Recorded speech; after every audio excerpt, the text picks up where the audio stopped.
नमस्कार, बहुत बहुत स्वागत है आप सभी का। आप देख रहे हैं एनएमएफ न्यूज। आपके साथ मैं हूं नमिता चौधरी। एनएमएफ न्यूज की एक खास पेशकश अधूरा सच एक्सपोज, ये हम आपके लिए इसलिए लेकर आए हैं क्योंकि कुछ अधूरे सच से आप रूबरू हैं, लेकिन इसका पूरा सच क्या है आप तक पहुंचना चाहिए। आधी अधूरी बात सोशल मीडिया के माध्यम से या फिर कुछ चैनल्स के माध्यम से आप तक पहुंचती है। व्हाट्सएप यूनिवर्सिटी बहुत एक्टिवली इस पर काम करती है, कुछ एजेंट्स इसको लेकर काम करते हैं और आप उसी अधूरी जानकारी को सच मानकर बैठ जाते हैं। लेकिन वास्तविकता से आपको रूबरू जरूर होना चाहिए। आज एक ऐसे मुद्दे पर हम बात करने जा रहे हैं जिसे सुनकर यकीनन आपका खून खौल जाएगा। और यकीन मानिए, जब ये डिटेल मेरे पास आई और मैंने गूगल पर सर्च किया, एक्स प्लेटफॉर्म पर सर्च किया, तो ऐसे ऐसे आर्टिकल्स निकलकर सामने आए, ऐसी ऐसी खबरें निकलकर सामने आई जिसको देखकर मैं भी दंग रह गई। तो सोचा क्यों ना आपको भी इससे रूबरू कराया जाए और ऐसे कांग्रेसियों को एक्सपोज किया जाए।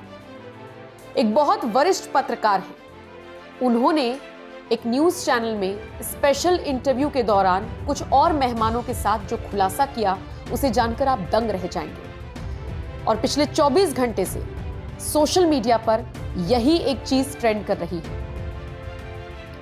इंद्र कुमार गुजराल, ये नाम आपने सुना होगा। अगर आप इतिहास के थोड़े बहुत भी जानकार हैं, हिस्ट्री अगर आपने पढ़ी होगी, वो भारत के प्रधानमंत्री रहे हैं। लेकिन क्या कोई देश का प्रधानमंत्री अपने देश के रॉ एजेंट्स की जानकारी दुश्मन देश को दे सकता है? ऐसा हुआ है। ये सब किया गुजराल साहब ने, और ये आरोप मैं नहीं लगा रही, ये खुलासा किया है इन्हीं पत्रकारों ने, ये खुलासा किया है इन्हीं मेहमानों ने जो स्पेशल शो पर आए हुए थे।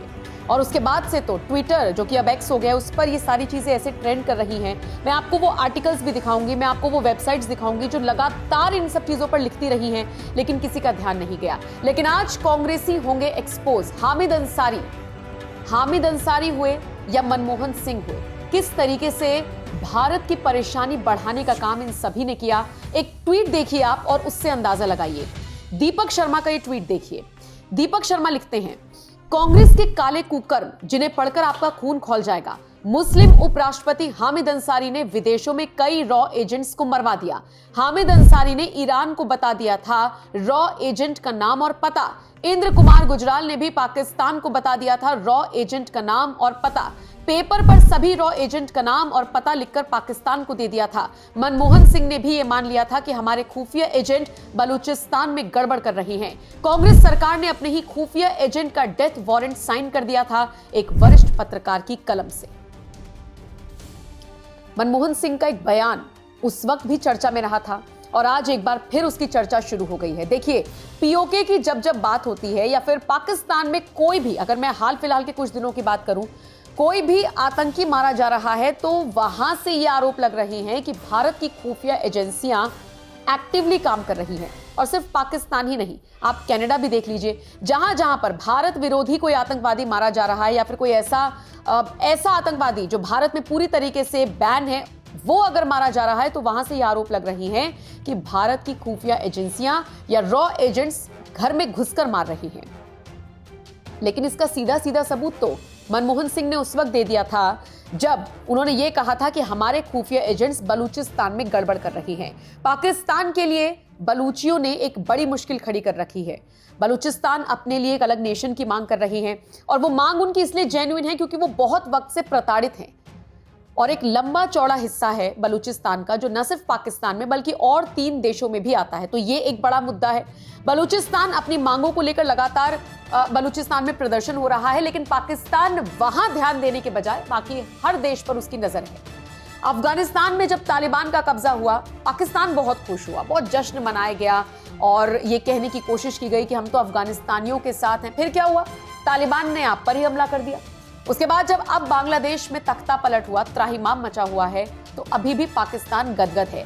ये वो देश है जो दूसरे देशों के सामने भीख मांगता है। ये वो देश है जो बतौर भिखारी ही प्रमोट होने लगा है। मतलब आप यहाँ पर सेना को ले लीजिए, आप यहाँ पर हुकूमत को ले लीजिए, आप बड़े बड़े नेताओं को ले लीजिए, एक काम आता है और वो है भीख मांगना। कटोरा लेकर चल दो, भीख मिल जाए तो ठीक है, वरना खाली हाथ लौट कर आओ और उसके बाद गरियाना शुरू कर दो।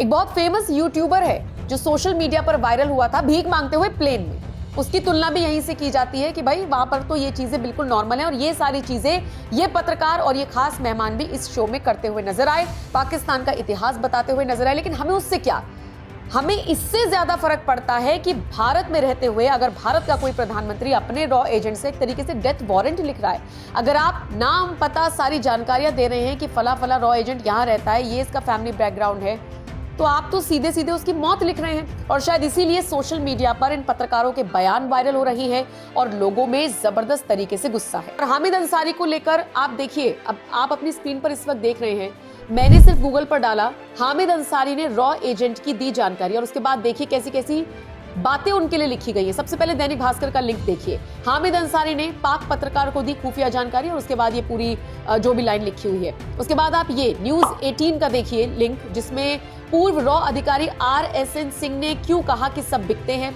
उसके बाद ऑप इंडिया का ये पूरा ये वेबसाइट देखिए, पूर्व उपराष्ट्रपति हामिद अंसारी ने पहचान उजागर कर खुफिया, और उसके बाद देखिए पूरी जो भी हेडलाइन लिखी होगी, मैं तो सिर्फ आपको दिखा रही हूँ कि खुलकर क्या कुछ आया है। अगर मैं गूगल पर डालती हूँ हामिद अंसारी ने रॉ एजेंट की दी जानकारी, इसके अलावा द संडे गार्जियन लाइव हो, पंच जानने हो, पूर्व उपराष्ट्रपति, फिर से ऑप इंडिया का एक लिंक है। अब देख सकते हैं आप किस तरीके से पूर्ण भारत टाइम्स का हो, विवादों में रहे हैं हामिद अंसारी अपने कई खुलासों को लेकर। लेकिन ये उम्मीद नहीं थी कि अपने रॉ एजेंट्स की जानकारी उनका पता लिखकर पाकिस्तानियों को दिया गया हो, या फिर वहां पर जो स्लीपर सेल्स एक्टिव थे उनको ये सारी चीजें बताई गई हो। जैसे ही ये खुलासा हुआ, सोशल मीडिया पर इसको लेकर तरह तरह के ट्वीट्स आने लगे हैं, प्रतिक्रिया आने लगी है। जांच के दायरे में ये इसलिए भी सारी चीजें आ जाती हैं क्योंकि हाल फिलहाल का मुद्दा तो है नहीं, पुराना है, कई बार उठ चुका है। लेकिन अब इन पत्रकारों ने जिस तरीके से खुलासा किया, ये हर कांग्रेसी पर सवाल उठाता है। क्योंकि आप बात करते हैं संविधान को बचाने की, आप बात करते हैं देश हित की, लेकिन यकीन मानिए एक लंबा चौड़ा कार्यकाल जो कांग्रेस कर रहा है पूरे देश में, उसमें कई सारे ऐसे इफ एंड बट्स हुए हैं। और सबसे बड़ी बात, आप आनंद रंगनाथन को सुनिए, उनके बयान को सुनिए। वो बताते हैं कि कैसे नेहरू ने, वो जैसे पहले राजा महाराजा नहीं हुआ करते थे कि अच्छा तुम्हारी ये चीज मुझे पसंद आई तो ये लो गले का हार उतार कर रख लो, ऐसे उन्होंने इतनी सारी चीजें दूसरे देशों के खाते में डाल दी। जो पावर हमें मिलने वाली थी वो चाइना को दे दी, पता नहीं क्या सोचकर दे दी, क्यों खुश होकर दे दी। आज उसी की गलती का खामियाजा वो हम सब लोग भुगत रहे हैं। वापस पाने के लिए उन चीजों को, उन पावर को फिर से पाने के लिए अगर मोदी सरकार कोई कदम उठाती है तो यही कांग्रेसी हैं जो डंके की चोट पर उसका विरोध करते हैं। आर्टिकल 370 के बाद कश्मीर में कितने हालात बदले हर कोई जानता है। लाल चौक पर इतना आसान था कि आप राष्ट्रगीत गा दो, आप कुछ और देश हित की बातें कर दो, लेकिन अब जाकर देखिए हालात पूरी तरीके से बदल गए हैं। जो कश्मीर के निवासी हैं, जो टूरिज्म वहां पर इतना प्रमोट होने लगा है, जो यहां से टूरिस्ट जा रहे हैं, वो बताते हैं कि पहले क्या हालात थे और अब क्या हालात हैं। लेकिन बुरा लगता है ये देखकर, ये सोचकर कि विपक्षी दलों के नेताओं को पता नहीं क्यों मिर्ची लगती है अगर देश हित में कोई फैसला लिया जाता है तो भी। बहरहाल कांग्रेस को लेकर आज तक का ये समझ लीजिए कि सबसे बड़ा खुलासा मुझे लगता है जो हुआ है, और इस पर अब चर्चा होनी जरूरी है, चर्चा होगी भी, क्योंकि अगर हामिद अंसारी का नाम सामने आता है, और ये वो हामिद अंसारी हैं जिन्हें देश ने उपराष्ट्रपति के पद से नवाजा, जिन्हें इतनी इज्जत मिली, और अगर उनको लेकर ये खुलासा होता है कि भाई कहीं ना कहीं रॉ एजेंट्स की जानकारी दी गई थी पाकिस्तानियों को, तो फिर निश्चित तौर पर सवाल तो खड़े होंगे ही। इसके अलावा और भी कई खुलासे कांग्रेसियों को लेकर होते रहे हैं। प्रणब मुखर्जी, जिन्हें राष्ट्रपति बनाया गया था, वो अपनी किताब में अगर ये बात लिखते हैं कि सोनिया गांधी को हिंदुओं से नफरत है, तो उसका जवाब तो कांग्रेसियों को देना चाहिए। क्योंकि फिर आप हिंदू हिंदू की रट क्यों लगाते हैं, फिर आप हिंदू वोट बैंक की रट क्यों लगाते हैं, फिर आप माथे पर तिलक लगाकर कोट के ऊपर जनेऊ पहनकर आप क्यों जाते हैं, क्यों आप ये मैसेज देने की कोशिश करते हैं कि हम हिंदुत्ववादी हैं। हालांकि आप अपने आप को सेक्युलर होने की बात करते हैं, लेकिन चुनावों के दौरान मंदिर मंदिर जाकर आपका प्रचार सबको दिखता है। यहां पर देखिए कांग्रेस को ट्रोल करना, राहुल गांधी को ट्रोल करना या सवाल उठाना, इन सबसे इतर ये जरूरी है कि कांग्रेस अब कम से कम अपनी पुरानी गलतियों पर मंथन करे। इंदिरा गांधी का जब हम कार्यकाल याद करते हैं तो बहुत सारे ऐसे फैसले लिए गए जिनकी आज चर्चा होती है। कंगना की एक फिल्म जिस पर फिलहाल अभी वो पोस्टपोन हो गई है, वो खुद कहती है कि उनको पढ़ने के बाद मेरी विचारधारा बदली है, मानते हैं, लेकिन एक फैसला, और ये फैसला तो सबके सामने आ गया था, उसके ड्रॉबैक्स सबने देखे, इमरजेंसी की मैं बात कर रही हूं, लेकिन उससे इतर कुछ फैसले ऐसे भी रहे जिसको लेकर कहा जाता है कि वो सबसे सशक्त महिला प्रधानमंत्री के तौर पर रही हैं और इसीलिए उनकी तारीफ भी होती है। लेकिन कुछ काला अध्याय उनके साथ जुड़ा हुआ है जिसे गांधी परिवार एक्सेप्ट करे या ना करे, लेकिन बाकी नेता, बाकी पॉलिटिशियंस, बाकी राजनीतिक दल और आम जनता उठाती रही है।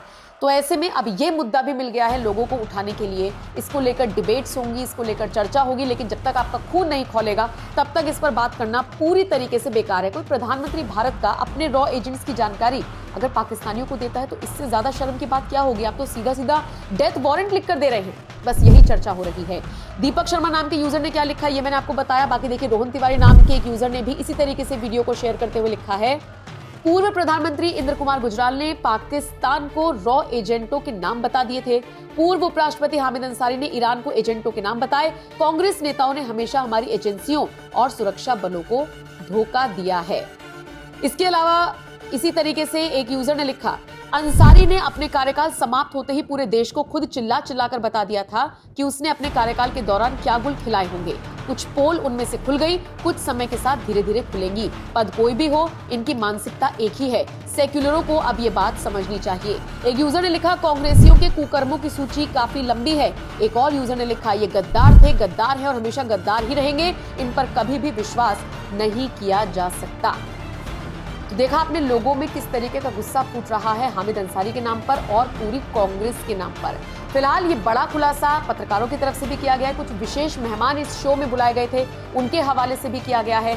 मैं स्क्रीनशॉट आपको दिखाई रही हूं कि मैं किस शो की बात कर रही हूं। ये पूरा शो आप उनके पेज पर भी जाकर देख सकते हैं। बाकी सोशल मीडिया पर जो क्लिप्स वायरल है वो आप एक्स प्लेटफॉर्म पर भी देख सकते हैं। और कुल मिलाकर जो इसका पूरा विश्लेषण हुआ है वो आपने एनएमएफ न्यूज के इस खास शो में देखा। आप इस खबर को लेकर और इस चर्चा को लेकर क्या राय रखते हैं, कमेंट सेक्शन में अपनी राय हमें जरूर दीजिएगा।